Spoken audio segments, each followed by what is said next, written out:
Hello, my friends. It is I, your digital high priestess, your internet girlfriend, your unreliable narrator. It is Gray. And I am here to talk to you today about the void. I have been yapping about this constantly over on Substack, just click, click, click, click, click with my little fingers on my little keyboard because I just have fallen in love with my inner world and being in the emptiness truly, truly.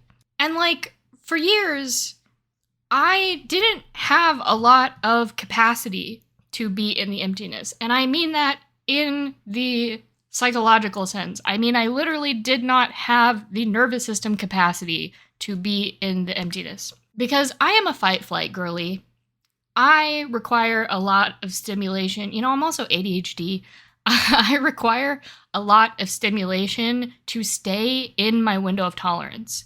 Like, my parents put a TV in my room when I was 5 years old, and in order to block out the traumatizing chaos around me, I would just have it playing all day because it created a nice little white noise to filter out all of that stuff. And I couldn't hear when anyone was coming, and I couldn't hear any fighting, and it just created a nice, safe little pocket for me. So I would just have it on constantly, mostly ignoring it, and just doing my own thing. But I had to have it on.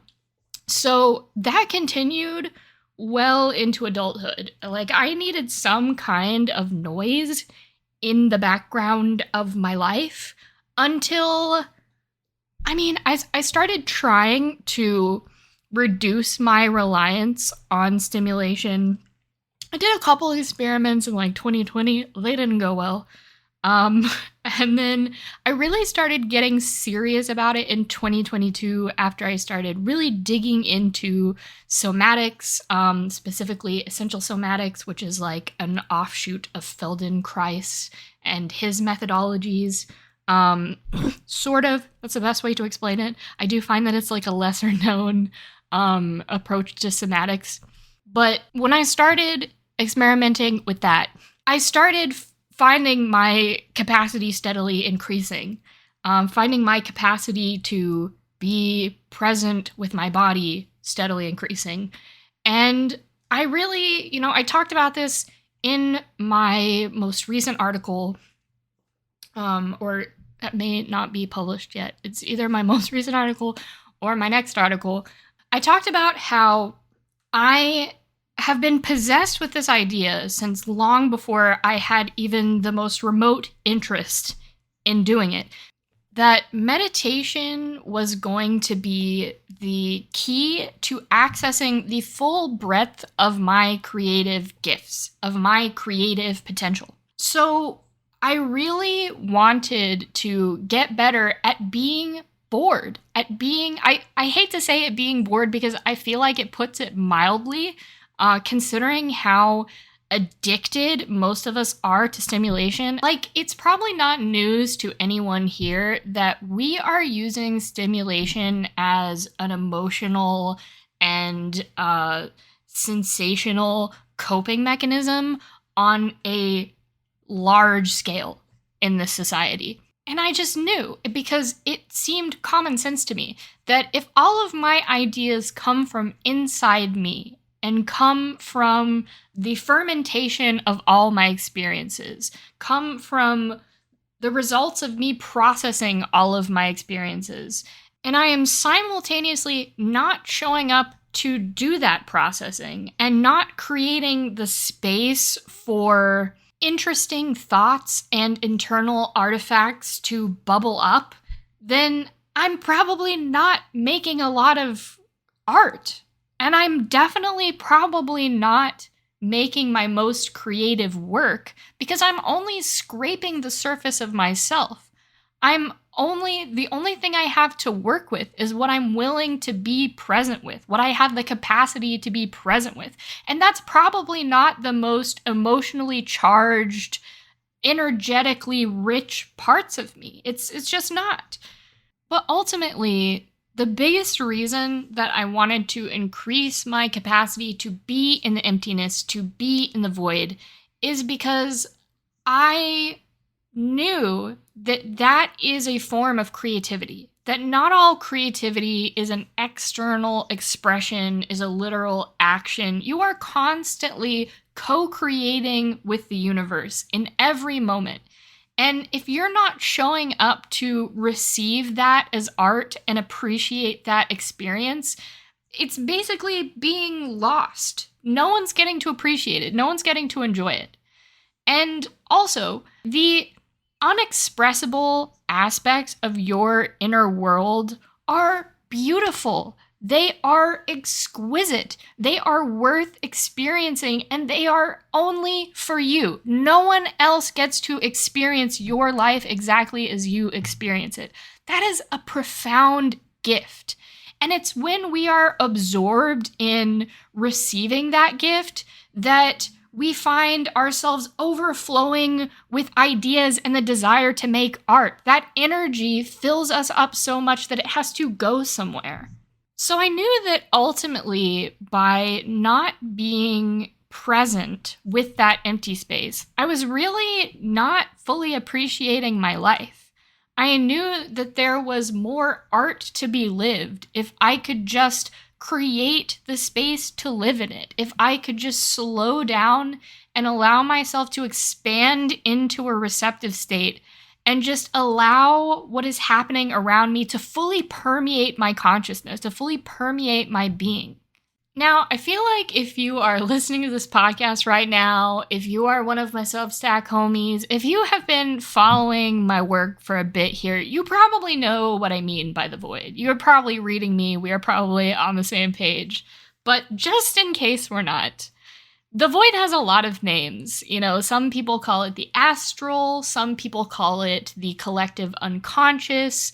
My favorite way to understand the void is through the concept of ether, which was thought to be the sort of prima materia, the primary material from which all creation springs. It was thought to exist within the cosmos, filling the region of the universe beyond the terrestrial sphere. Some people who have never journeyed before mistake the void for this place of dissociative numbness, this place that you have to go through, maybe this place that you only reach through super intensive meditation.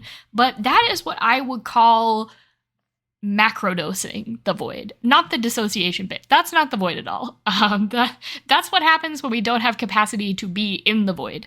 But you can microdose the void. You can visit the void. I believe every time we create things, we're visiting the void. We just might bring additional stimulation with us in the form of background noise, or just the stimulation of making things itself, of the actual act of crafting and creating. But the point is that you are always visiting the void. You are visiting the void when you're stuck in traffic. You are visiting the void when you're waiting in line at the DMV. You are visiting the void whenever you fold laundry. You're visiting the void all the time.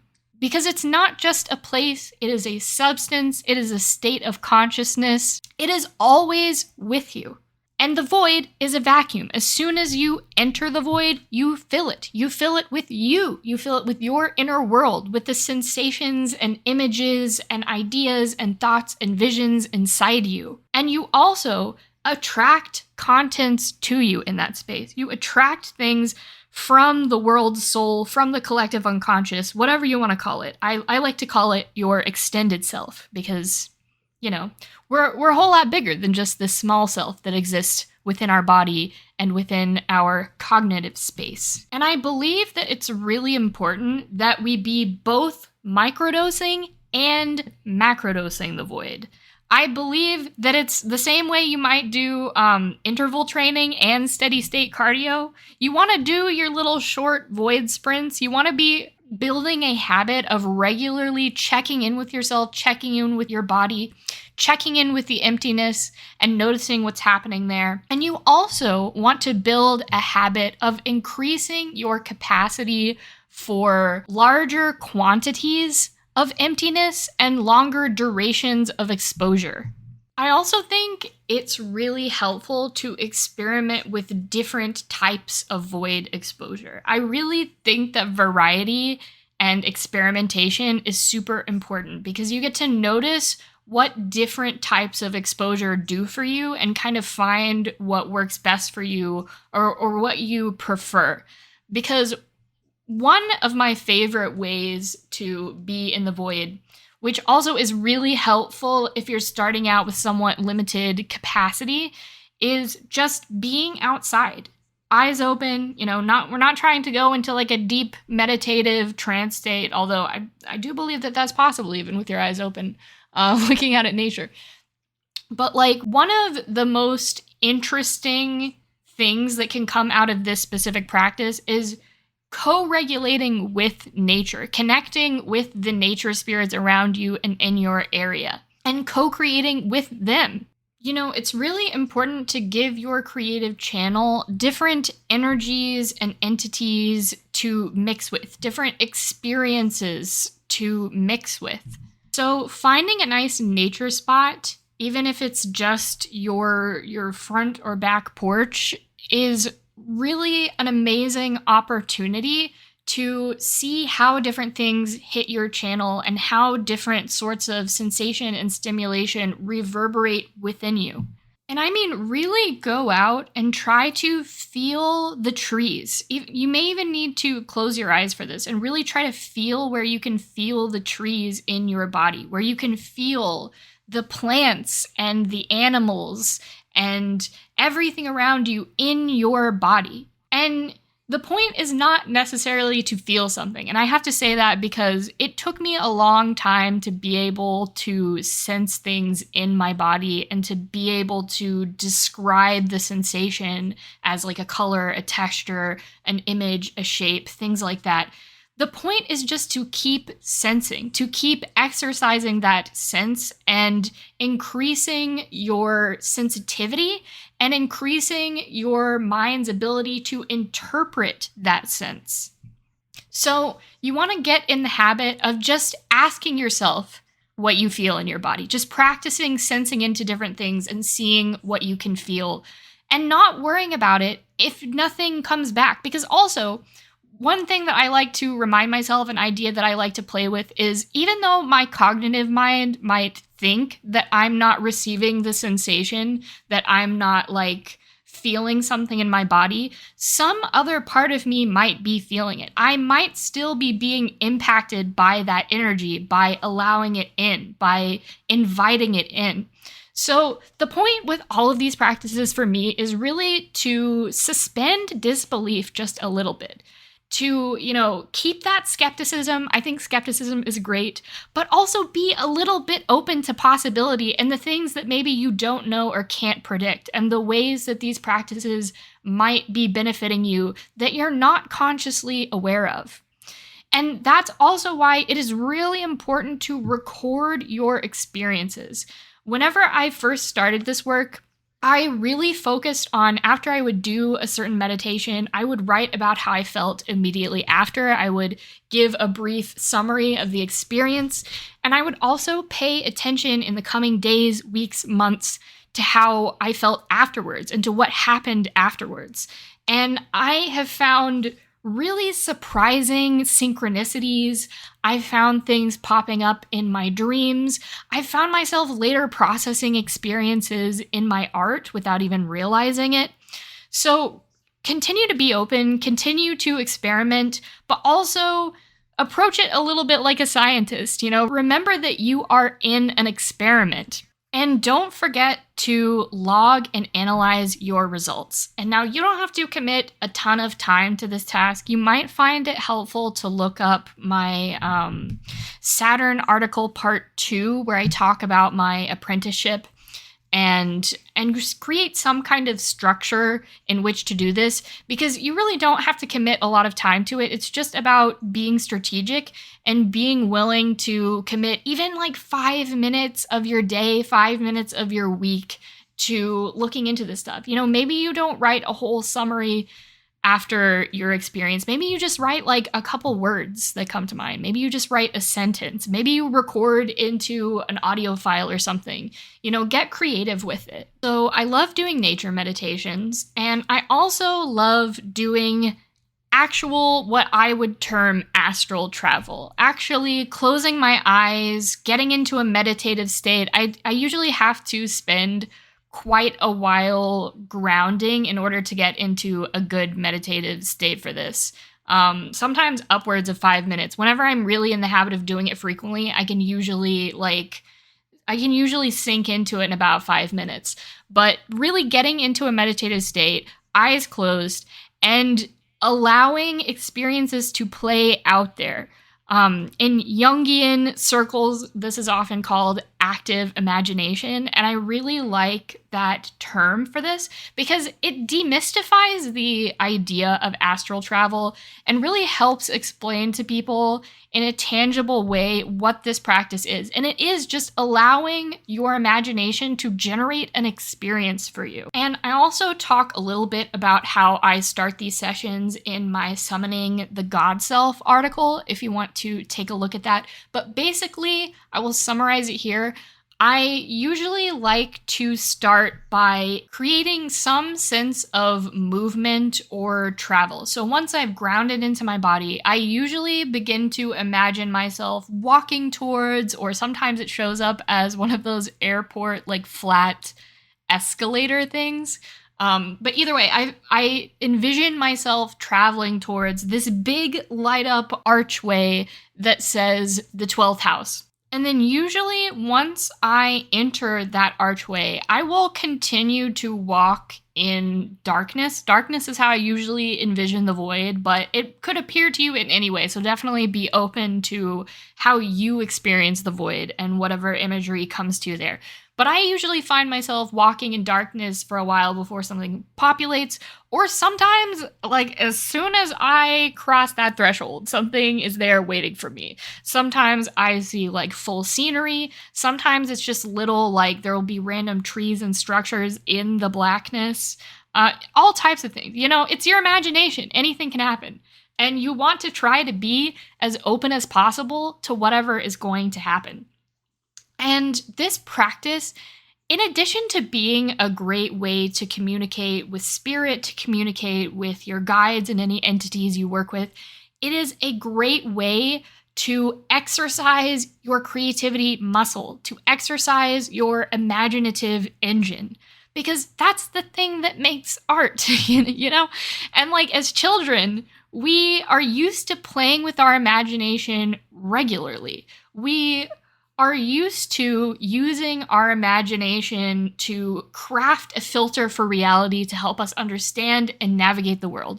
And as adults, we rely less and less on this imaginative capability and increasingly try to live in objective reality, to live in the quote-unquote real world.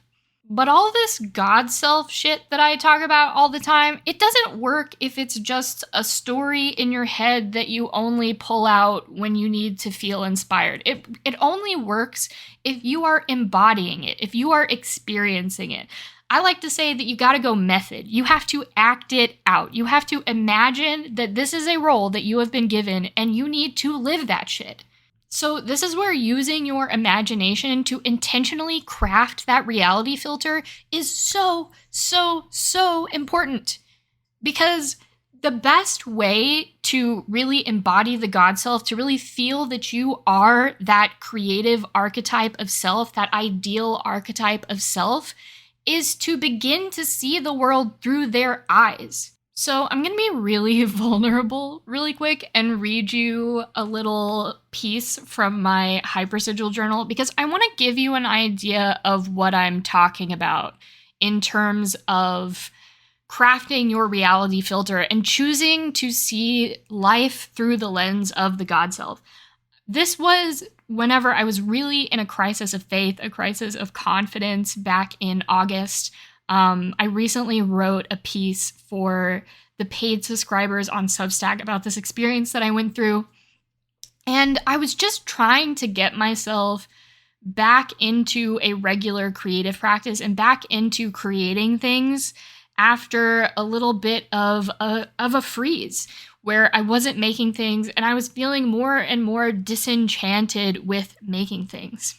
And the longer I spent away from making things, the more seriousness and heaviness I began to layer over making things. The more in my mind I began to project anxieties about, like, will it be just a frustrating experience where I hate what I'm making and I end up just like giving up on the piece? Like, what's going to happen when I show up to my practice? And so I had been trying to penetrate that heaviness and that seriousness and change my mindset and perspective about making art in order to get back to making it. And I was struggling because I was fighting that level of seriousness that was, for me, an emotional reality. It felt emotionally real to me. So trying to deny that reality was just not going to work. I was disrespecting my inner parts that really did feel that everything was very heavy and very serious. So I tried to lean into that with a sort of mythological, metaphorical lens and allow myself to just channel from the perspective of my digital high priestess. So this is what I wrote. The Fey goddess hides from her visions, hidden away in her tower where none can see. She fears what she will attract if she allows the call to sound. What darkness will come crawling from the deep if she sets this ancient magic free, beautiful and terrible, unbridled in its joy, sorrow, and lust? What will sound in the deep? Will it rip her in two? She readies herself with movement and meditation. She descends into the deep space where others fear to go. She meets with the darkness others fear to meet. She sees the glitter in the cold and knows its purpose. She casts the shadows from her eyes and sees the truth. This primordial presence which haunts her is the old magic, but it is not evil. It draws forth the blood of those long dead, but once it has been invited, it cannot be controlled. Others might choose to forsake it. Such choice is not for her. She was bound to this force before the veil was lifted, before she was reborn into this life. She and the darkness have work to do, for she and the darkness are one. Now, my ego feels that that shit is so fucking cheesy. My ego is absolutely disgusted that I wrote that. But my inner children felt so seen and so emotionally held by that little like stream of consciousness narrative that I spit out before doing my artwork this day. And I ended up having this beautiful emotional release and feeling actually energized and galvanized to work on my canvas that day. It totally changed my emotional state, and it helped me drop into this beautiful flow and make this beautiful art piece that I'm really proud of. Because here's the thing, is any of that the literal truth of my reality? Is any of that my objective reality? Absolutely not. But that is my emotional reality. And hearing it represented to me in this metaphorical language, in this like symbolic coding, helped me to unlock and process some emotions. And this is the true power of active imagination. This is the larger potential of what this practice can bring to you. It can allow you to process emotions that you can't process intellectually. Things that don't make sense logically. I have had experiences in the void where I am crying and things are happening and I don't know what I'm processing. I don't know what is coming forward exactly. I just know that afterwards I feel 10,000 times lighter. And a lot of times when I have been dealing with creative blocks or when I have been dealing with blocks keeping me from living my life and doing what I know I need to be doing, after these emotional releases, after these active imagination sessions, they're just mysteriously gone. They are just removed from me. It isn't always that immediate, but sometimes it literally is, and it is like magic. The other thing that is so important about void work, the other thing that makes it so vital to your creative practice, is that you have parts of you that want to be visible. You have parts of you that want to express things and release them into the world for others to enjoy and connect with so that you can feel like you are relating to people over your inner world and your personal experience. And you also have parts of you that want to be invisible. You have parts of you that want to disappear from reality and be unseen and be exclusively perceived by you. And these are the parts that don't just crave void space, they need it. They need it for your emotional health. Being in the emptiness where you are creating but not being perceived, where you are exclusively receiving your own art, is an emotional need. And it's a need that we have been taught to neglect, that we have been taught to backburner and deprioritize and discount the importance of. But the most important way that you can look at the void, that you can look at the empty space, is as play. It is the purest form of play that we know as humans, just playing with our own consciousness, playing with our own imagination.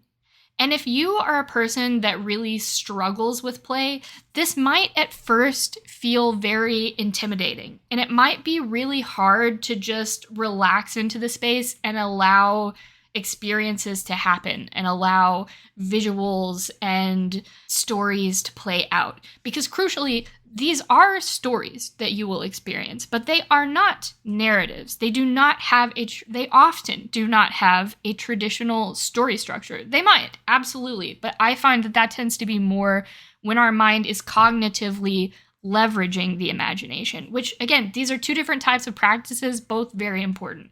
There are the active imagination practices where you really are just letting things come at you in a cascade of vignettes. And they're the ones where you're kind of telling a more intentional story with yourself and you're kind of guiding the practice a little bit more. Kind of like that little bit that I wrote out in my journal.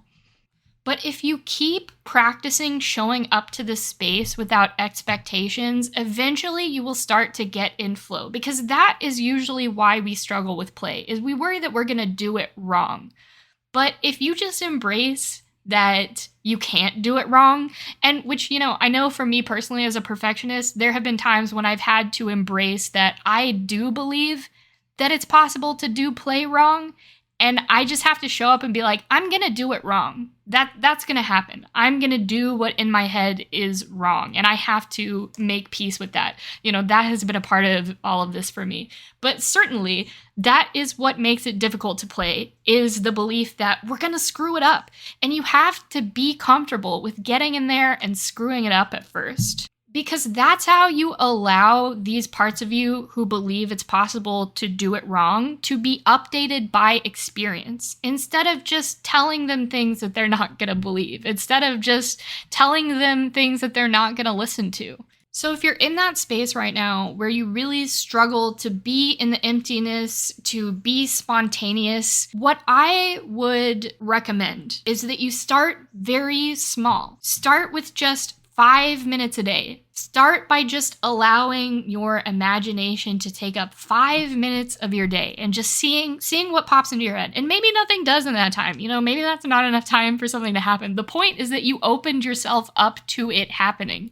And that is an important precursor to something happening, to being able to spend more time there until something does happen, or being able to relax in such a way that something can emerge. Because I promise you, from someone who really reached a point in adulthood where they could not play at all, ever, not even a little bit, not even in my actual art process, which was supposed to be a hobby for me, it is totally possible for you to reach a point where you are able to spend long portions of your day just playing in your own imagination, just, sitting outside, looking at the nature around you and feeling into all of the magic that's present in your life, to the actual magic of your mythos. When I started this hypersigil back in January, it was just a silly little name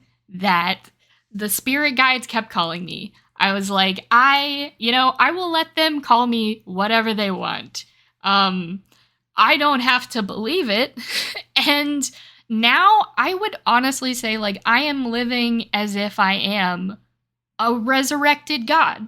I am living as if I am some magical fey creature that really does have access to all of these incredible spiritual gifts and stuff. Not that I don't actually believe that I'm spiritually gifted, but it's definitely like it's definitely required me to suspend a little bit of disbelief because I'm relatively new in exploring my psychic gifts.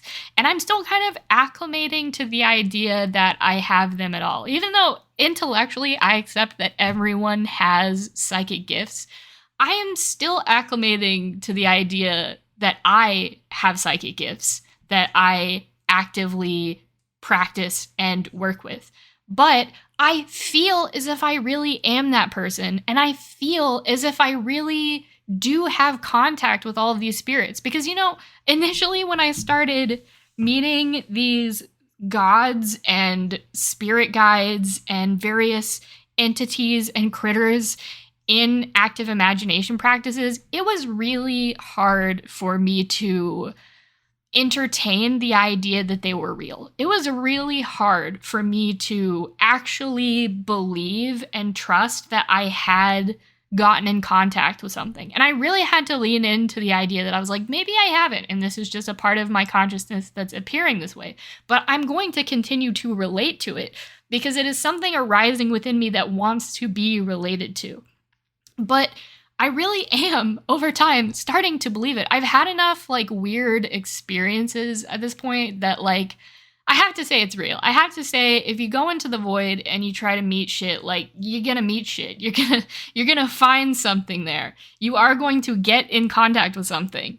And that in itself is really magical. But even if you can't bring yourself to believe in that or to believe that that's possible for you, it at least is worth considering that there might be something productive, something generative happening in that space that maybe you just don't understand yet. Because that creates a space, that creates enough distance psychologically for you to get in there and experiment and just be open to whatever happens. That's why I love skepticism. I don't think there's anything wrong with being a skeptic and doing spiritual experimentation. I believe in some cases it's actually wildly helpful to have that skepticism because it means that you're not trying to force something to happen. You're not putting all this pressure on yourself to have this amazing contact experience. You're truly just allowing yourself to explore and seeing what happens and seeing how it makes you feel. And that is the ideal space to be in. So that is all for today, my good friends. Thank you for joining me here. I'm really enjoying just yapping to you guys. This is technically the third podcast that I have recorded at this point. I just decided to record this before I released the second one because this topic just feels so much more salient to me right now. But I am really enjoying yapping into a microphone. So I hope you're enjoying listening, and I hope to see you next week. Oh, bye-bye.